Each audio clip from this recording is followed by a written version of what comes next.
Hey, good evening. It's Saturday night here in the Pacific. Magandang gabi sa inyong lahat. Parang pangit yung hair day ko today. Anyway, patawa lang ng konti. Anyway, if you're watching us from the Philippines, it is Sunday at 2 p.m. Magandang hapon sa inyong lahat. And as always, I hope you had a wonderful lunch with your loved ones, significant others, family, and that you are so blessed, especially on a beautiful Sunday. And if you're watching us in different parts of the world, good morning, good afternoon, and good evening. Maganda po yung storya natin today. Medyo makabagbag damdamin, pero timely. So before I start, we are live on PHLV Radio Facebook page. Also, simultaneously, we are live on PHLV Radio YouTube channel. So please, all those people watching us today, please do subscribe, like, share, and subscribe para masaya. And if you want to be notified every time we have a show, not only my shows, but also the shows of other people, you just click on that notification bell so you'll be notified every time we're on. Also, simultaneously, we are live in different podcasts, namely Apple Podcasts, Google Podcasts, iHeartRadio, and Spotify. And if you're using Amazon Fire TV, just look for PHLB Radio channel. And if you are using Alexa, just say, Alexa, play PHLB Radio. And if you want to know more about the station and all the shows, you could log in to our website, which is www.phlbradio.com. As always, happy viewing sa Team Replay at saka Team Share. At maraming salamat po. And as always, I am so in awe and feeling so grateful about the sharing as well as the participation that you're doing not only for this show, for Alam Mo Ba, but for Alam Mo Ba and also Dear Kuya Josh. So magandang gabi sa inyong lahat, magandang araw at happy viewing to everybody. Nako, marami tayong nakaabang ngayon. Let's see. Si Mars, si Mars po ang manager, road manager, all into one. Pati manager, I think, pati choreography na rin. Si Mars po ang leader ng Junior New System. Napakagaling na team. And I think it was already announced that they'll be competing sa America's Got Talent. This group is one of Philippine Pride. Kasi they're competing, I think, in January sa fantasy, AGT Fantasy. It's a labo-labo pa ng mga magagaling na champion. So watch for those announcements. So si Mars ang kanilang manager. So hello to all the members of JNS or Junior New System. Okay, si Rosana Millar is I think si Mars is watching us either on Lumita or Carson, California. Si Rosana Millar is watching us as always from Doha, Qatar. A very good singer and a good friend. Si Flora Saison. Flora is the wife, the loving wife, the beautiful wife of the owner of PHLB Radio, none other than, of course, Johan Saison. Hi Flora, how are you? Okay, tapos sabi niya hi. Tapos si Ernie is watching us from Manila. Tapos si Katrina Poblete, Salum. Hi Katrina, belated happy birthday to your husband si Alain or Alon. Tapos good morning Kuya Josh. No late. Hindi ako late. Attendance check today. Uy, Katrina, maganda yung topic natin to everybody. I'm kidding you not. Maganda talaga siya. Baka makabagbag damdamin kasi medyo, when I was reading it, medyo na-teary-eyed din ako eh. Sabi niya, hello po everyone around the globe. Yes, around the globe, Katrina. And if you missed my show yesterday, ang guest namin yung napakagaling na anak ni Katrina Poblete Salom, si none other din sa Ayana Poblete, and she is a very good singer. She is based now in UK, but she's Philippine Pride as well.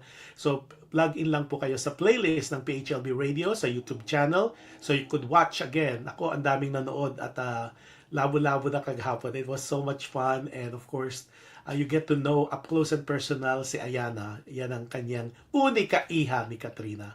So happy viewing sa Katrina. I think you guys in Doha, Qatar. Si Jem Yu! Naku, si Jem Yu, yung may-ari ng kitchenette, ng Jem Kitchenette. Grabe, next week, ilalabas natin yung kanyang mga special na you guys could order. Pahiyain kasi itong si Jem Yu, and she lives in Torrance, and she does a lot of catering. At amazing, and the prices are really wonderful, but I'll share with you next week yung kanilang, so you could do by order, so para for the holiday, so hindi na kayo magluto. It's easier to order na lang. Especially, I could highly recommend 2 thumbs up, way up, para kay Jemu. Okay, tapos yung asawa niya si Von, ako, magaling naman siya sa mga photo booth, and of course if you need a photographer and a professional photographer at that, ayan, daming advertising ha. But hello to everybody. At yung hindi po nagpaparamdam, magparamdam na kayo. So I need everybody's attention so we could all advise. Well, actually, hindi naman advise. We could comment on moral opinion. Ang ating letter sender happens to be a gentleman this time. Kasi normally, sunod-sunod tayo, panay kababaihan. So ngayon, meron naman tayong lalaki na sumulat para sa atin. At ito ay itatago natin. Nagpapatago siya sa pangalang Andres. Parang Andres Bonifacio, di ba? So si Jemu, sabi niya, thanks Kuya Josh. Tapos say hello everybody. Si Edna Villanueva, hello po, happy Sunday Kuya Josh. Pag-greet lang po si Sis Beng K. Beng K. Sister Beng K. Beng K. Beng K Beng. Hindi Bangkay, but Beng K. Advance happy birthday. God bless to all of us. Totoo yan, Edna Villanueva. Where are you calling from? So again, happy advance birthday kay Sister Beng K. Siguro yung K yung kanyang last name. Okay. So yan, ako makinig kayo. Ang title po natin for this episode tonight ay Kahit Isang Saglit. Parang kanta, di ba? Yung Kahit Saglit. Baka mamaya kumanta pa ako sa kayo rin. Yung kanyang letter. Okay, oops. Let's see.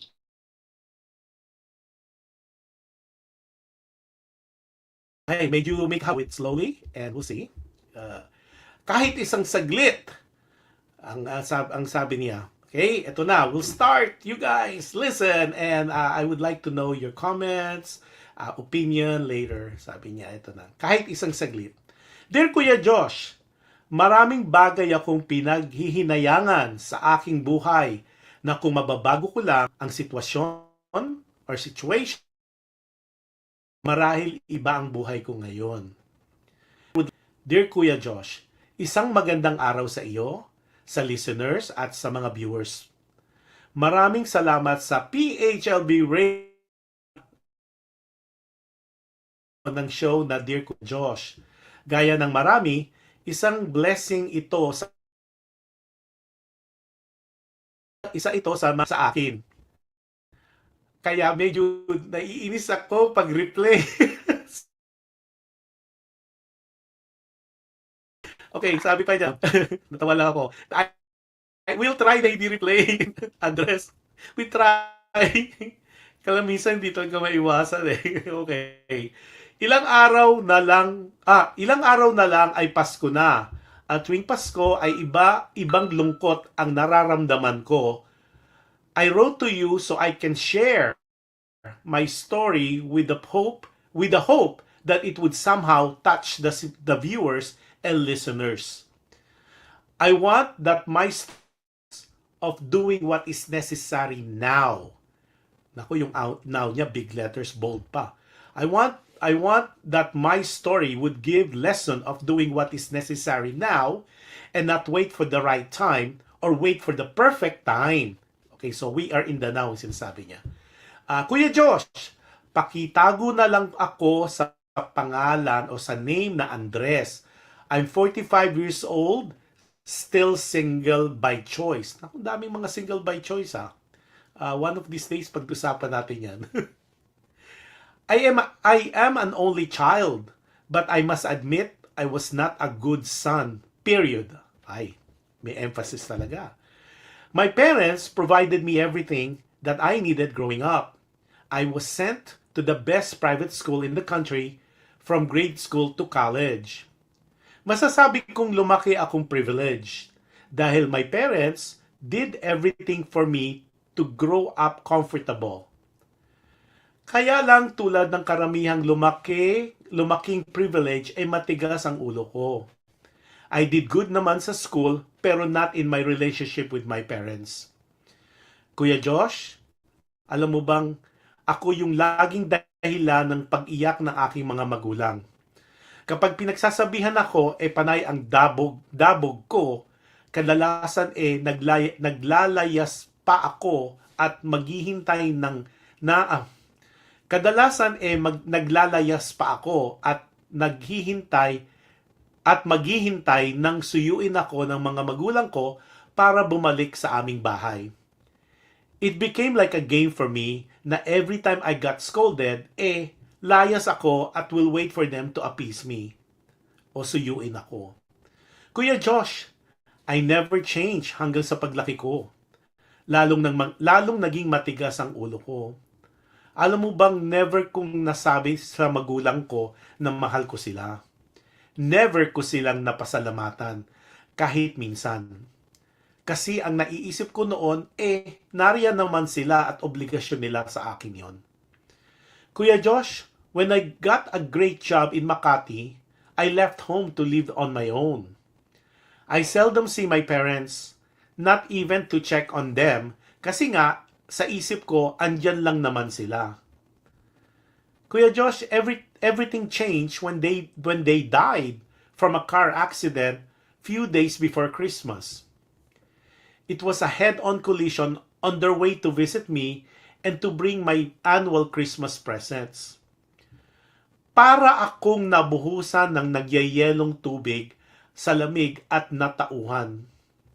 I realized the biggest mistake I have committed in my life. I forgot to appreciate them. Nalimutan ko magpasalamat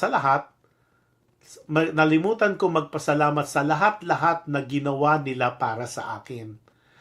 I took them for granted all these years. I don't even remember saying I love you or I love them dahil nariyan lang naman sila.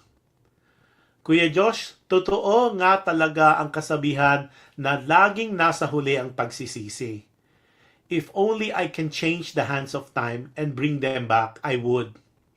Kahit isang saglit lang. Sana masabi kong salamat at mahal ko sila. That is why I decided to share my story to remind everyone to appreciate everyone now. Ngayon na. Lalo na ang mga magulang natin.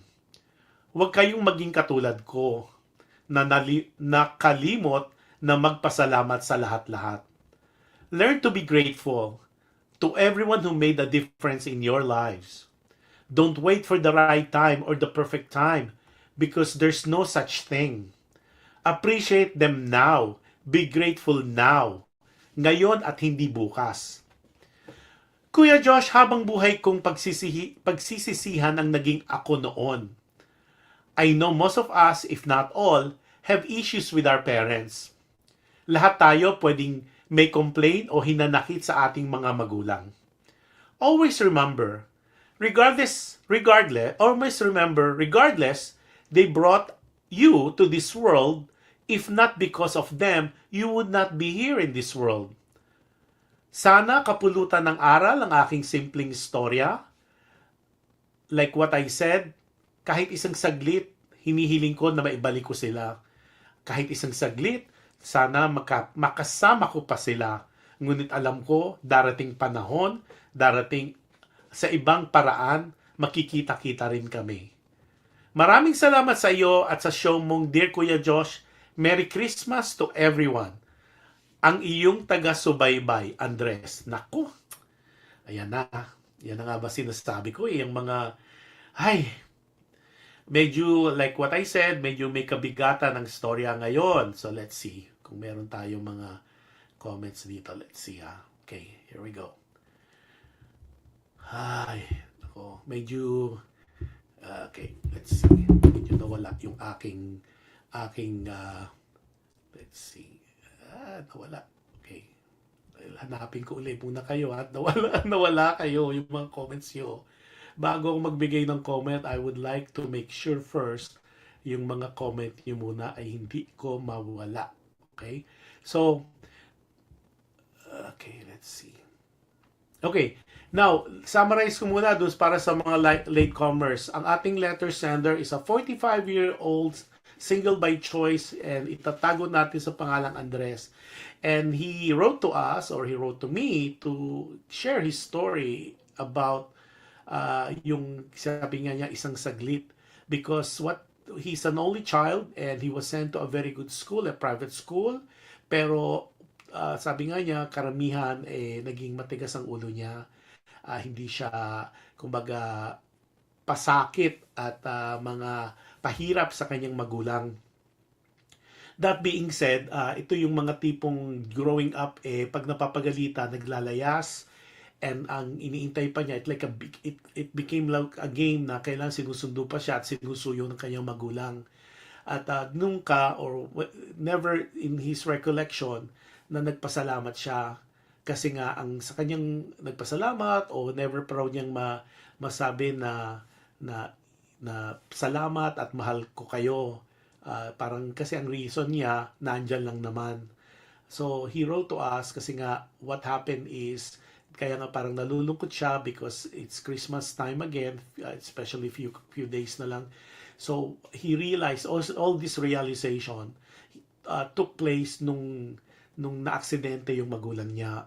Ang sad pa nga papunta sa para kasi nga nung nagkatrabaho na siya na magandang trabaho niya raw in Makati, humiwalay na siya at hindi siya bumibisita sa magulang niya, hindi niya kumbaga parang nandiyan lang naman kasi alam mo yung minsan we feel like people are just there, so parang we don't take advantage of telling how they are or checking how they are and telling them how grateful we are that they are into our lives. So na-aksidente yung magulang niya on the way to visit him sa Makati at the same it's a head-on collision. So doon lang na-realize niya para raw siyang nabuhusan ng nagyayelong tubig sa lamig dahil na-realize niya yung mga pagkakamali niya. And true enough, like what he was saying, yung pagsisisi ay laging nasa huli. He was saying na if he could only turn the hands of time, kung mababalik lang niya kahit isang saglit, sana raw ay nasabi niya na na-appreciate niya yung kanyang magulang at napasalamatan niya. That's why he wrote to us a letter, itong letter na to remind us, to give lesson na you should be doing everything now. Kung may appreciation, you appreciate them now. So mga taong nagmatter sa buhay mo, dapat ngayon na. Kasi di ba sometimes we have this feeling na we have to wait for the right time. Parang timing is important, it's an essence.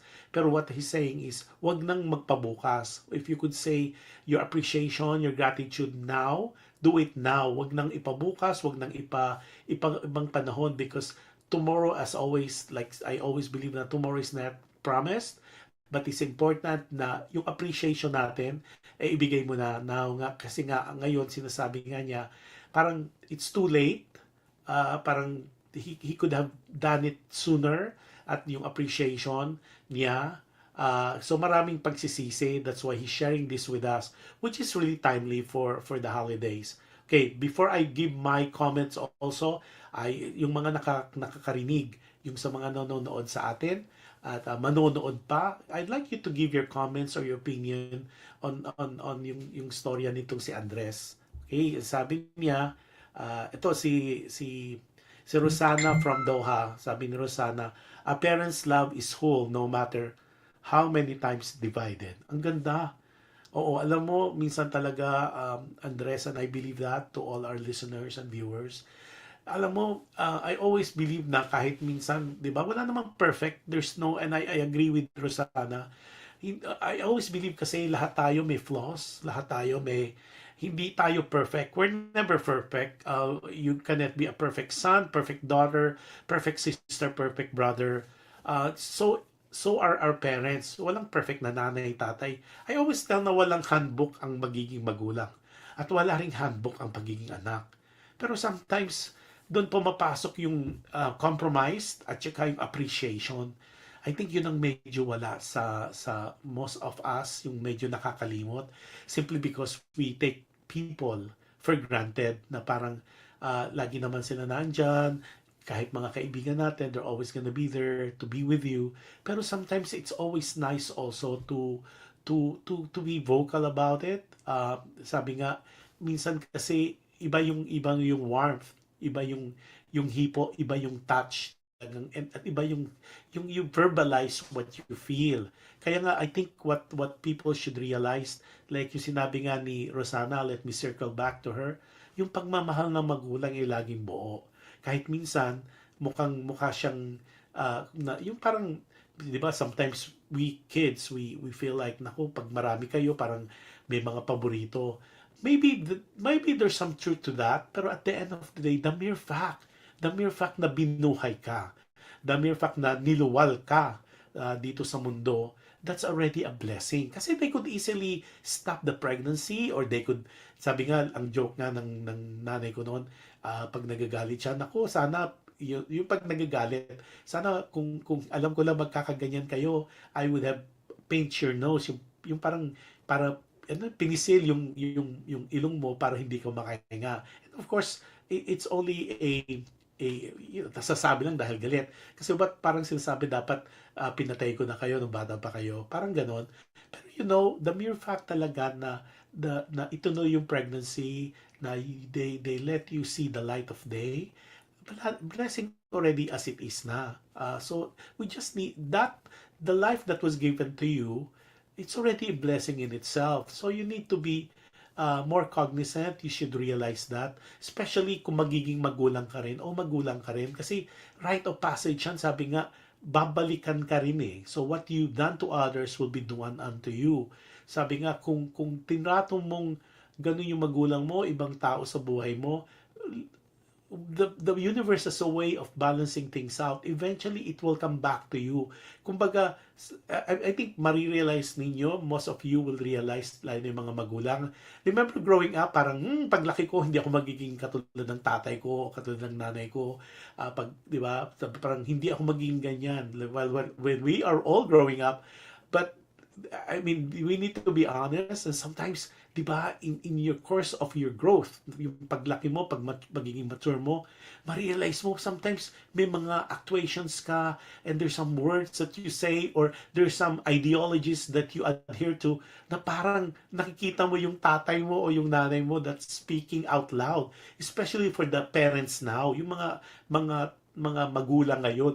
Di ba minsan, you have to realize na minsan ma-realize mo, pag pinapagalitan mo yung anak mo, parang ikaw, na-realize mo, alala mo, nga no, yung nanay ko, ganyan din magsalita sa akin. And now, I'm repeating the same thing to my kids. Or kung tatay ka naman, ay, parang tatay ko yung nagsasalita. And you realize na there's always this connection. There's always this, parang, for some reason, na whether it's parang sabi nga parang may connection talaga, yung talagang you just catch yourself saying things na narinig mo na sa magulang mo, and you pass it on to the next generation, to your kids.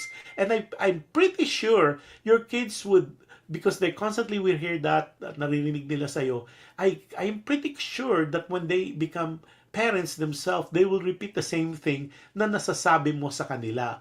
Maano yan pumapasa-pasa lang from generation to generation. Okay, before I continue, si Katrina Poblete Salum, sabi niya, Andres, we will include you in our prayers. Oops. Okay, we will include you in our prayers. It's true that parents with only child wishes to give all the best. Okay? Although wala na sila for you to express your love and appreciation, try to reflect and don't be harsh to yourself kasi wala ka nang magagawa now. Ay, ang ganda. Si Katrina po kasi is also the mother, like sabi ko nga, yung una, meron rin siyang one child, si Ayana. So, alam ko where she's coming from. It's true that, sabi nga niya, it's true that parents with only child wishes to give you all the best. Totoo yan. Kahit naman only child o marami kayo, parents always wishes the best for the kids, for their children. Diba? Parents talaga will work day and night and will do 2 jobs, 3 jobs. At sabi nga, they burn the midnight oil, hanggang mapatapos nila yung mga anak nila. Of course, meron ding tayong alam, meron din tayong maybe in our midst, in our friends na parang yung mga magulang na merong parang pariwara rin. Just like, tao rin yan eh. There's no perfect parents, there's no perfect child. Meron tayo kanya-kanyang weaknesses and may mga kasalanan tayo. Pero at the end of the day, we need to look at the bigger picture. Sa mga anak, I think you need to realize yung hindi ka pa of age, yung mga ginawa ng magulang mo sa'yo. Yung iba kasi sa atin sabi, laki ako sa yaya, no? But the mere fact is, hindi siguro hands-on yung magulang mo. Pero at the end of the day, sino nagbayad nung mga yayas? Sino nagpadala sa school? Kasi may mga tao rin, may mga parents din, and I know this for a fact, na some of our parents are not very touchy, especially in the early generation. Hindi sila express masyado when it comes to touch. Hindi sila palayaka, palahalik. And I realized that from the older generation. Pero yung mga recent generation, it's more on touch. It's more like, kumbaga, more of the compliment. Very, very vocal. Pero, sabi nga, like yung sa parents ko before, they would say, now that we're adult, I remember them telling na, what they don't express with their words, they show it to their actions. Kasi ang paniniwala niya during that time, actions speak louder than words. Pero kasi depende yan sa generation eh. May mga tao naman na you need to validate mo yung nararamdaman. And it's always nice, di ba? As a person, it's nice na naririnig mo. We're hearing that from another person. Kasi mahirap din naman manghula. Mahirap din naman na you are treading na hindi mo alam where you stand. So it is important that at the end of the day, we need to show appreciation. Sabi nga, if you want to be appreciated, it has to, within also, you need to appreciate people as well. At wag na tayong, like what I said earlier, wag na tayong mag-intay na, okay, I'll say that to my parents or to my good friend na how much I appreciate them. Or I'll wait for the Valentine's Day kasi it's the month of in February will be the month of love. No, you have to tell how you feel for that person or how you appreciate that person now.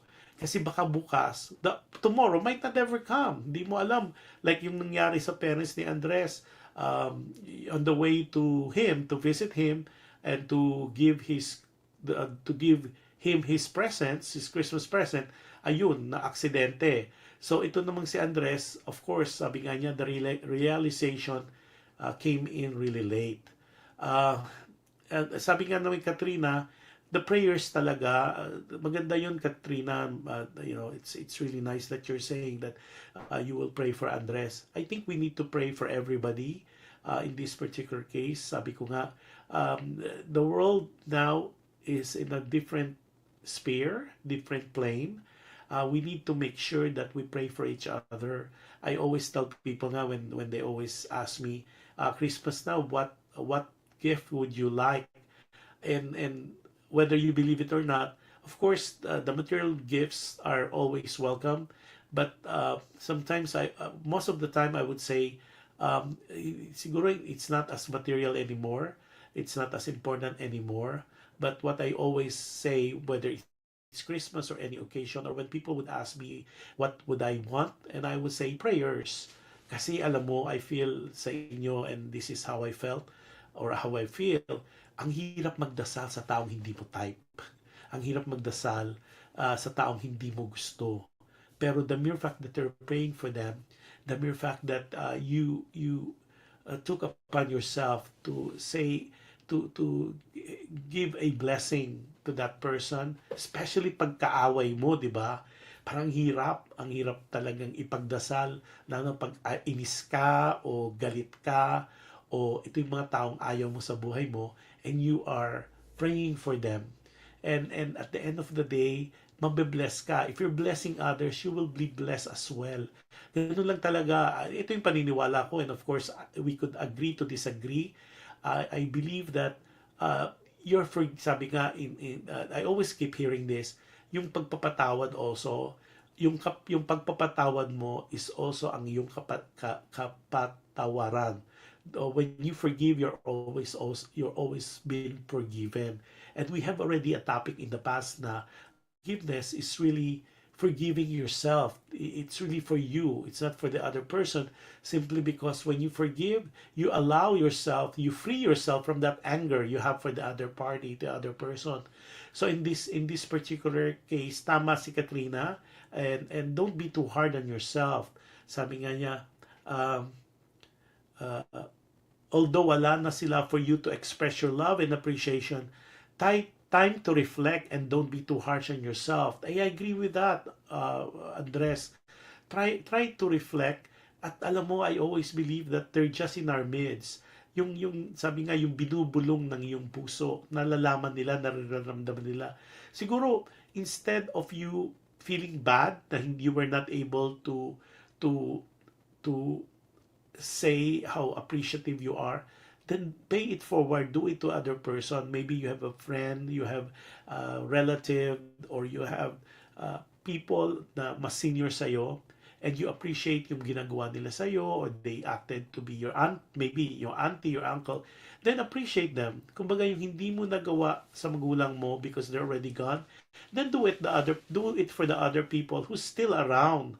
It could be your buddy, it could be maybe your boss, di ba? Kung yung boss mo has been very generous to you, nabigyan ka na, especially yung mga 13th month pay, o talagang anybody who have done you well or have treated you nicely, siguro it's time for appreciation. Kasi di ba, lahat tayo, no exception, even I, we want to be appreciated. We want, parang hindi naman to caress your ego, but it's always important that we know that the other person is appreciating us, and what better way to tell people, and na kung talagang express yourself, not only thank you, your gratitude, but you say I love you. If you feel that way, it doesn't mean na I love you na may last, no.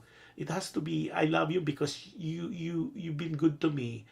Siguro ito siguro for that, which is good kasi nga Christmas season na. This is the time for recollection. This is the time for taking inventory of the people we care about, the people who have done you good, who treated you well. Saying I love you is not expensive.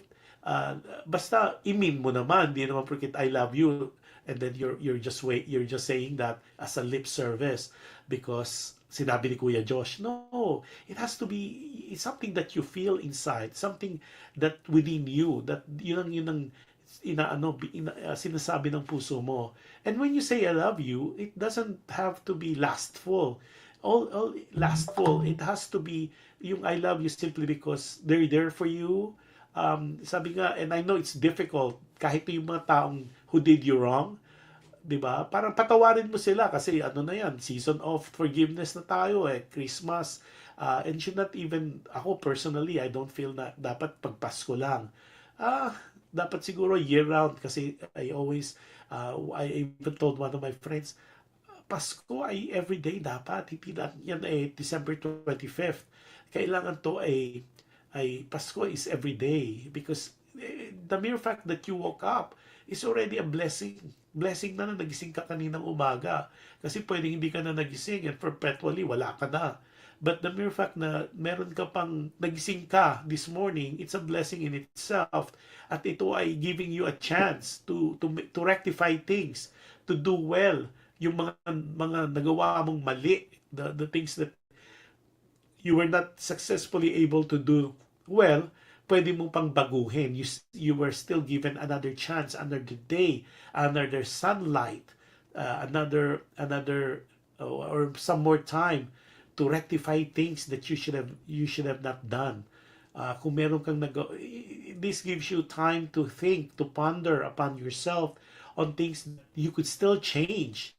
'Di ba? Kasi especially for us, 'di ba? Mahilig tayo sa mga New Year's resolution. I don't know about you kasi sometimes yung New Year's resolution, next year hindi na ako kakain ng chocolate. Next year papapayat na ako. And then 12 months after, you look at yourself, walang change. You're still a chocoholic. Hindi na ako mag-shopping. You're still a shopaholic. Papayat to. Parang nade-delay ang ating signal sa YouTube. We'll see. Teka, may mga topic pa kayo dito. Let's see. Baka, let's see at ang mga comments pa para hindi ko ma-missed. Okay, let's see. At medyo nawawala ang, let's see. Oh, and thank you for the hearts, guys. And for the likes. Maraming salamat po sa inyong appreciation.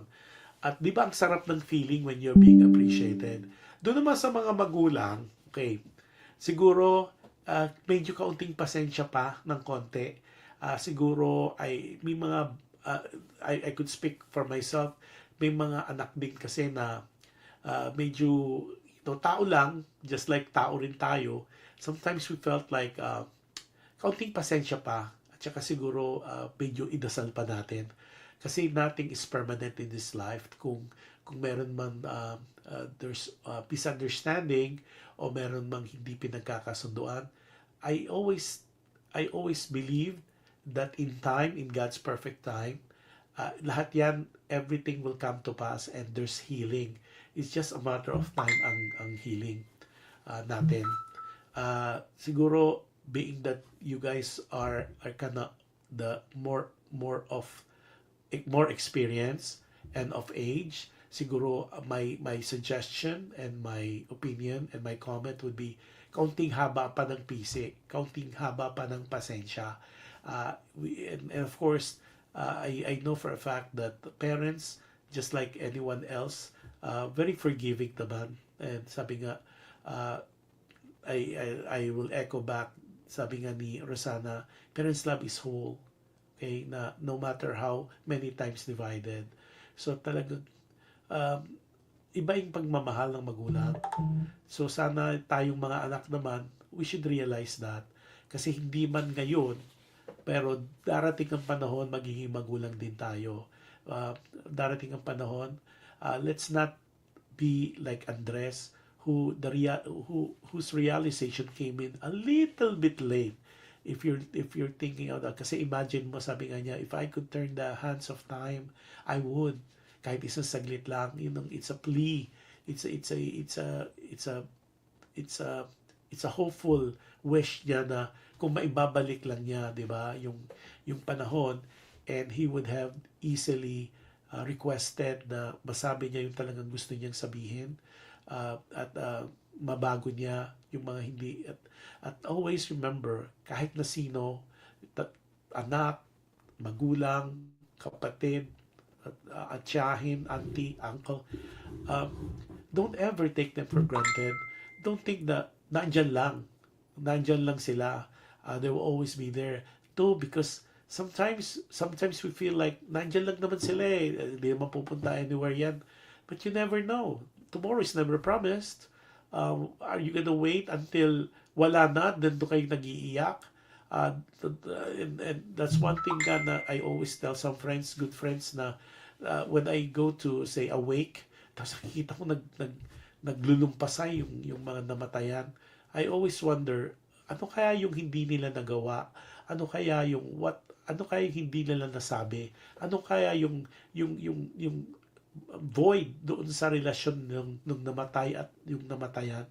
Why are they so, I mean, it's one thing to cry or shed tears because physically we will miss their presence, pero and I've seen that and I've heard that when they do their eulogy, sobrang paghingi ng tawad, they're asking for forgiveness, they're asking for understanding, simply because what they promised that they would do, or what they said that they would do, they were not able to fulfill that. Sabi nga, promise unfulfilled. So yung guilt nila, doon nila na ilalabas when they do the eulogy. Kaya yung iba na I've seen, of course this is my own experience, mga naglulumpasay at naghihingi ng tawad, and they're profusely crying simply because they're asking for forgiveness dun sa demised person, dun sa mga relatives nilang namayapa na or has moved on.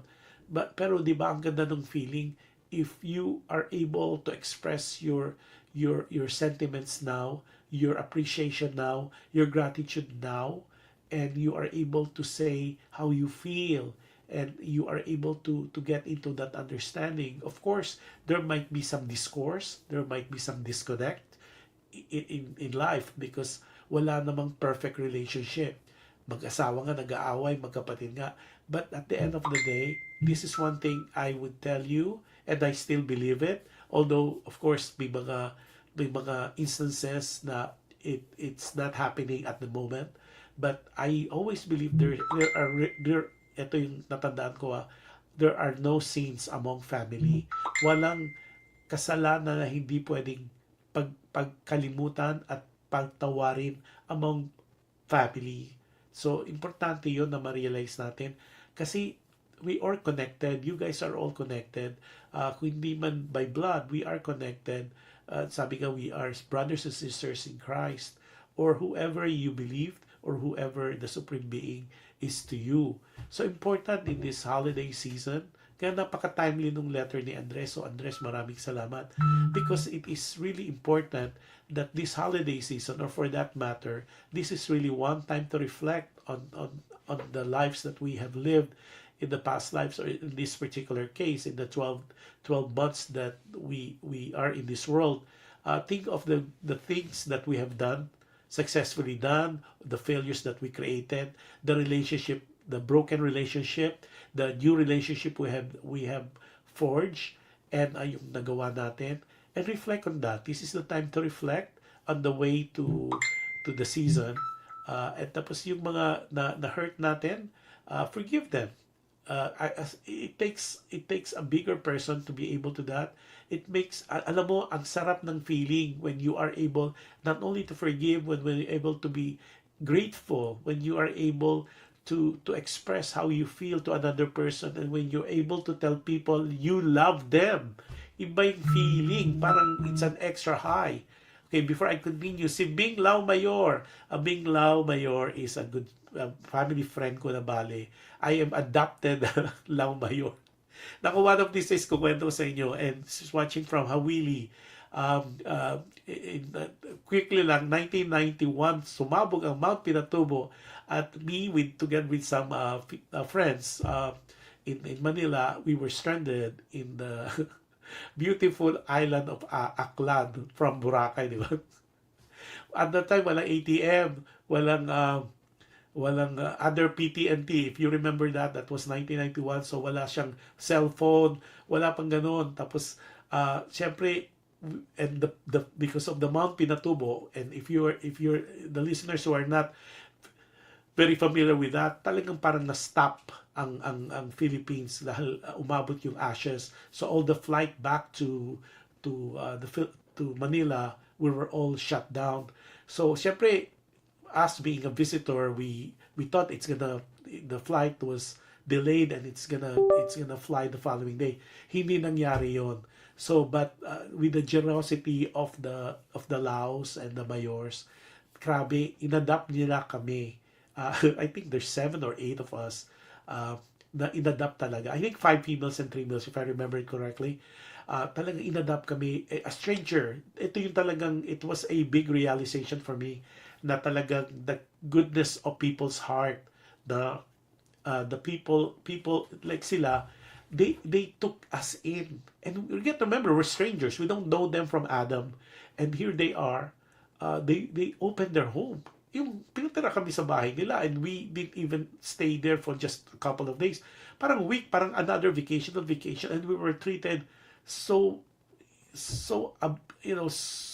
dearly that we became part of the family. So yun, humaba na yun. So to this day, ayan na we were all single there then, and then now I'm like Tino of all the family. So parang, so going to that home, going to Kalibo, is just like going home to my second home. It's just parang, alam mo yung when you go to a place and you feel so at home, and you don't have feeling of being uneasy, and that's how I feel when I go home to Kalibo. It is just one of those that talagang you feel like you're at home, you are at peace. At yung mga bata, yung mga, wala pang mga bata before eh. Nalaki na nila. So, sabi ko nga, looking at the kids, you see how mature one of us becomes. Nakakatawa ng puso. So, and my wish to everyone is to find people like them, people of the like Mayor and Lau. And I know they're everywhere. Hindi lang sila nagkataon lang. It happened to us, and I will forever be grateful sa kanila for, kasi grabe talaga, I could go on and on and on that feeling of uncertainty, on that feeling of being fearful, of the feeling of being hungry at the same time, and not knowing what would happen the following day, simply because there's no way we could fly back to Manila at the time. Okay, sabi niya, sabi ni Big Lau Mayor, you still have very sharp memory. Yes. One of the gifts that was given to me. Sabi naman ni Gem Yu ng Gem Kitchenette. Sabi niya, spread more time to loved ones hanggang kaya. Ay, that is so true. Sabi nga, spend love, especially yung mga meron pa mga magulang na mga bata pa yung mga anak nila. Quality time, guys. Quality time. Kasi sooner or later, they will have their own lives. Imagine tayo when we're growing up. We thought that life is with our we grow up. Parang ayaw na natin sumama sa kanila. May iba na tayo mga mundo. We have our friends. We have new sets of friends. Iba na yung lakad natin. We have different interests. But we need to spend as much time for people we care about, people we love. At kasi this is how we are molded to be a well-rounded person, to be the person that we were, yung having a purposeful life. Yan ang ano. You try to search for your purpose while you're here. Parang yung kay Rick Warren, the purpose-driven life.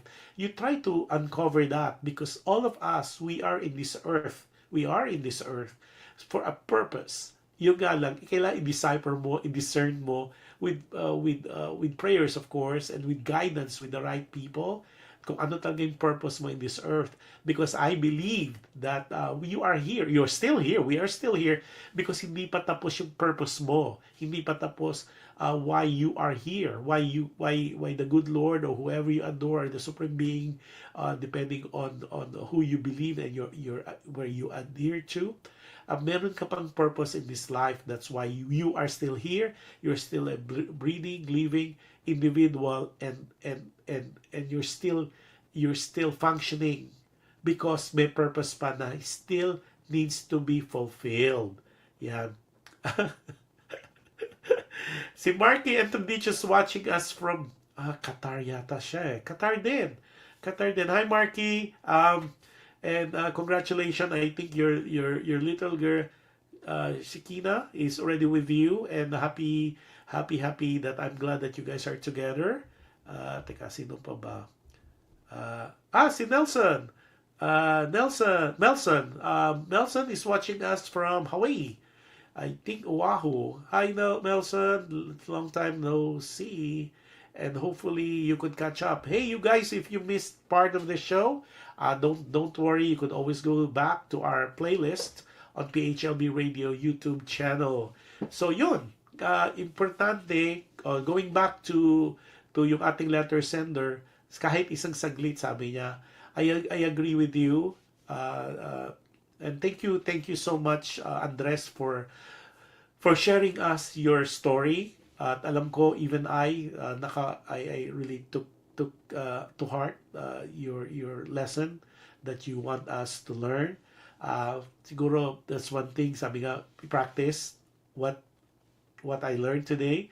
So I would like to appreciate everybody that has done good to me, as well as yung mga nakasama rin na mga tao na kasalubong ko. That was even part of my life, simply because it made me the person I am today. At learn to appreciate, start from your parents, your loved ones, your brothers, your sisters, your aunt, your uncles. Saying I love you is not expensive, and it's not hard. Say what you mean though, hindi lang lip service, okay? Tapos, it is important also in this season, itong Christmas season, learn to forgive. Doon sa mga parents, like what I said, habaan pa ang pisik sa mga anak. Yung mga anak naman, understand where they're coming from. Learn to appreciate them. Go back to the very basic. You were born because of them. You are where you are because of them. Walang parents, in my recollection, of course, meron kayong sasabihin, no, but that's true, Kuya Josh. We have parents na they did harm to their children. Mga isolated case yun. But generally speaking, parents, they always would look after the best thing or best thing for their best welfare. They look out to what's good for their kids, what's good for their children. Tayo naman, mga kids, it's art to I, mga anak, it's up to us naman to make sure we give it back to them. We when we're given the chance to reciprocate, please do. Kasi ganun lang naman ang buhay eh. Give and take, kumbaga. We've been a taker for so long when we were growing up. Now that we are adult and we are of age, magbalik. Okay, and I know some of you would say, wala naman sa Bible yun. Sabi lang sa Bible, it's not an obligation for the child or the children to take care of their parents. Well, but maybe it's not there, but it is the right thing to do. Sabi nga, do unto others. And if the parents naman did a good job, or anak pa rin, the mere fact, sabi ko nga kanina, the mere fact na nilabas ka sa mundo, they could have stopped the pregnancy, they could have hurt you while you were young and you were helpless, but inalagaan ka nila, pinalaki ka nila, they tried their very best to give you the best life possible, and that in itself, it's already a blessing, and you need to count your blessings. Okay? Ito na, sabi pa ni Melson, happy holidays, Kuya Josh. Mabuhay. Yes, mahalo to you. Sabi ni Rosana Millar Barrera, yes, lalo na nasa abroad at matanda na parents ninyo. Mag-ipon ng pamasahe. Kailan umuwi? Kailan uuwi pag wala na?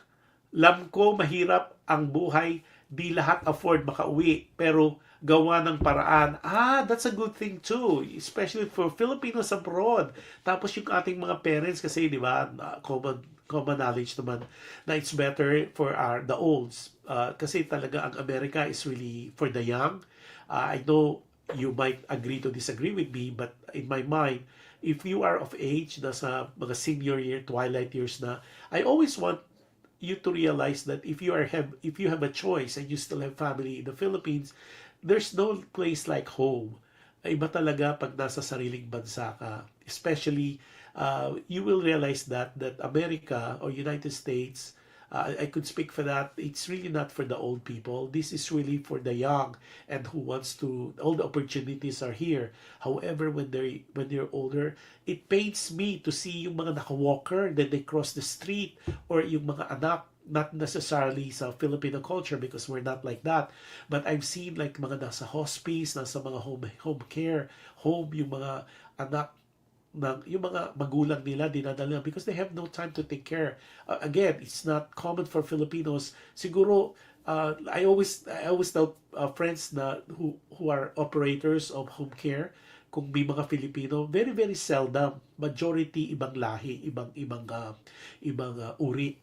But a lot of them is kasi nga 'di ba, siguro if you think about it, kasi here if you hit the age of 18, and of course I'm not talking about Filipino culture, kasi Filipino culture hanggang magkaasawa, magkaanak, magkaapo, nasa bahay pa sila eh. Kasi we are close knit as a family at gusto talaga natin talagang magkasama, 'di ba? But in different culture, at the age of 18, you should be living on your own. You have that, you kind of, I hate to say the word, but you kind of kick them out of your home. And if they're still staying with you, they are obligated to pay rent. But of course, that's very, very different from a Filipino culture.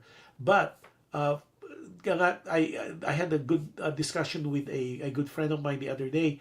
The reason why the kids are sending their parents to home care, or they don't really care so much about their parents, and I'm talking about other culture, simply because they have this recollection at the age of 18, they were thrown out of the house. So parang do unto others, di ba? Pag, oh, hindi mo naman kami inalagaan. Parang you push us out of the house when we were 18. So when the time comes na ikaw naman na may kailangan, we send you to a home. We commit you to a home care, or we get you a caregiver. So America, in my mind, of course, again, you could disagree with me. I think if you are of age, or you are already on your twilight, or you are already hitting the senior years, there's no place like home, because in the Philippines you have the best amenities, with your kasi dito may mga pension yung mga senior citizen. So uh, it goes a long way. Your dollar goes a long way.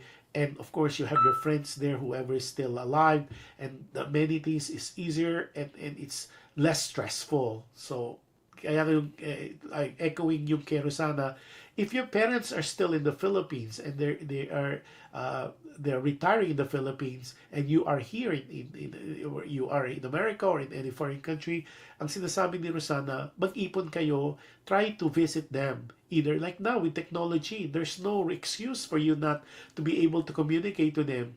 Kahit hindi sila techie, merong WhatsApp, merong Viber, merong Messenger, and there's other ways. Even you can call now, unlike in the olden days. My God, paiyakan talaga ang PLDT.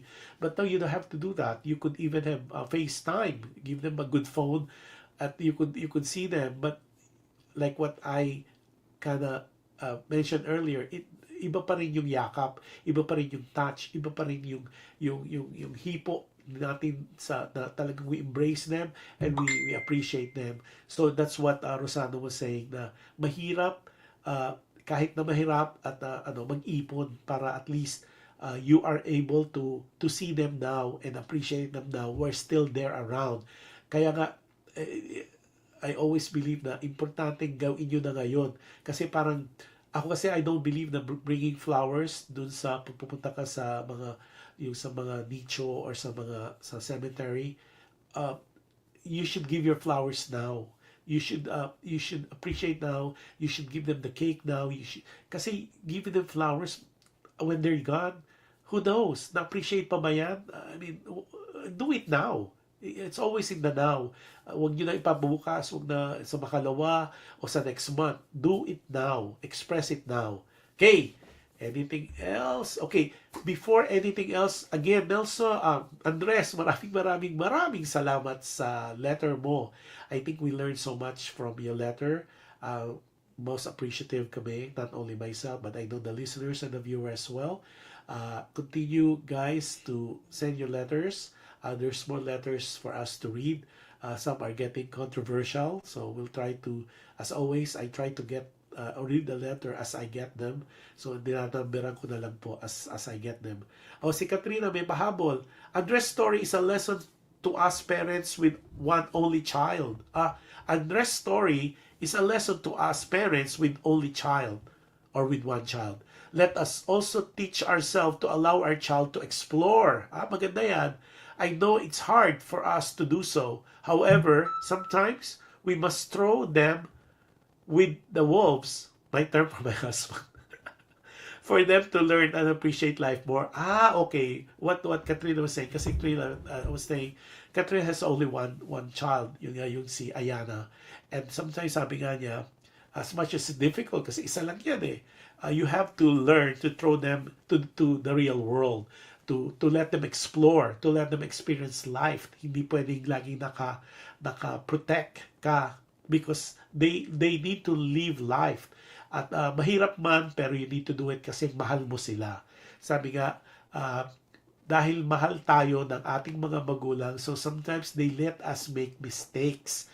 They let us be the person we want to be. Pero always remember, as children, and this I know for a fact, minsan, kahit akala natin pinababayaan tayo, or they just allow us to make mistakes, this is their language of love, because they want us to experience life the way life should be experienced. Because at the end of the day, our parents will not be around forever. Huwag kayong gumaya kay Andres. Sorry, Andres, na you have to wait until the last minute and only to realize na you could have done better while they're still around. Tayo namang mga anak, we need to be more appreciative. The very first thing we need to do after the show is to call them, to let them, hey, mom, dad, I appreciate what you have done. You might not be where I want you to be, but again, just the mere fact that they brought you to this world is a gift already as it is. Whether you are in good terms with them or in bad terms with them, it would not hurt you in the long run to say, I'm sorry, I love you, and I appreciate you. Ayan. So Andres, maraming salamat talaga. It's a wonderful letter at doon sa ating mga nakikinig at makikinig. Again, I am in awe of, sabi ni Katrina, tough love. Totoo yan. Sometimes, minsan we have to do things for our kids or na tough love talaga because that's how we learn. Hindi tayo pinababayaan, mga kids, mga anak. Hindi tayo pinababayaan. They just want to teach us the lessons of life. And at the end of the day, when you make mistakes, guess what? You could always go back and you could always tell them. Because wala namang hindi mag-aaruga sa atin eh. They would really, really understand because it's the highest form of love is to give another life to another person. And that's what parents are about. Tayo lang, at tayong mga anak, naku, eventually, unless hindi ka mag-asawa, but eventually you have your own family and you would experience the same thing that your parents experienced. You would go to the same drama that you gave your parents. Parang ano yung circle of life, sabi nga, circle of life. What goes on, goes up, goes down. What is up, it goes down. What is down, it goes up. It's like a roller coaster of emotions. So, and that's what life is about. Kaya nga, ang exciting ang life. 'Di ba? So, yan ang ating show for today. So, maraming salamat again for the people who nakikinig, makikinig, manonood. Maraming salamat po again. At hopefully, you could review or watch or replay the show from yesterday sa Alam Mo Ba with Ayana. Ayana Poblete, very, very good singer, a young singer at that time, at now. At siya ay nasa UK making name for herself, and it's really one of Philippine pride natin. And one of these days, we'll see her name in the marquee of the West End. At maraming salamat sa mga nanonood yesterday, sa mga nanonood today. I'm in the loss of word to express how I feel. At talagang appreciate ko po kayo. Maraming salamat sa mga words of encouragement ninyo and words of appreciation and thank you the bottom of my heart na you enjoy the shows that I have and the shows that we are having here. Maraming salamat din po sa inyo. And I would see, if I don't see you next Friday, tuloy rin po ang show ko next Friday. Live na rin po ako kasi tapos na po ang mga bakasyon. So I'm back in my home base. So there's more lessons to be learned in our next episode of Dear Kuya Josh. At marami pong discussions and letters na pag-uusapan natin. At dun sa Alam Mo Ba, we have other guests po na you would really, truly enjoy. So so for now, magsa-sign up muna po si Kuya Josh. At looking forward until next week, next Friday. And as always, maraming salamat po. And if you could say a prayer to each one of us, please do so because it is important that we pray for one another. So, likewise, as always, before I close any of my shows, I always say, be kind. You can never go wrong with kindness, and any act of kindness that you do to people, nako, ito appreciate ko na because I am a living testimony to this. Any act of kindness that you have done to other people, it will come back to you in so many ways, in different times. with different person and different situations. And one of these days, when everything is said and done, isi-share ko po sa inyo yun. It is a story with itself. At totoo pala yun na sinasabi nila, the mess that you're going through right now is a message in the future. And the test that you're going through will be your testament in the future. And with that, maraming salamat. At hanggang sa muli, God bless us all. Good night, everyone. God bless us all. Happy next week po. At don't shout until you drop for all these sales.